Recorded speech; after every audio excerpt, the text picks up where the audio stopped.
అసలు చాలామంది ఎలా ఉంటారో నాకర్థం కాదండి. తలకనేది ఆయిల్ పెట్టుకోకుండా. అందులో బాయ్స్ కూడా ఉంటారు. అందులో మా తమ్ముడు కూడా ఒకడు. అస్సలు ఆయిల్ పెట్టుకోడు.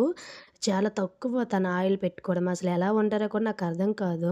ఇది నేనొక సాటర్‌డే స్నానం చేసేటప్పటికి నేను హెయిర్ అనేది దూకున్నా, దూకపోయినా, జడ వేసుకున్నా, లేకున్నా నాకు ఆయిల్ లేకపోతే మాత్రం తల మొత్తం ఎక్కువగా నొప్పిలా అయిపోతుంది.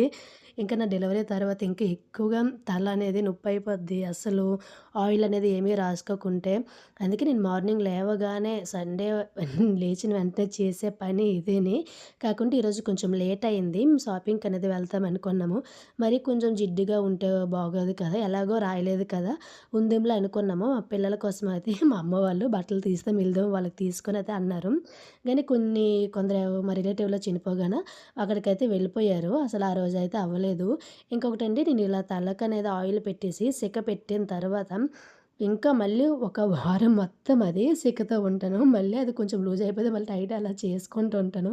ఇది చూసారా ఈ సెక అనేది ఇది మళ్ళీ ఇలాగ మళ్ళీ తల స్నానం చేసే వారికి ఇలానే ఉంటుంది. అసలు ఎలా రోజులు గడిచిపోతున్నాయో కూడా అర్థం కావడం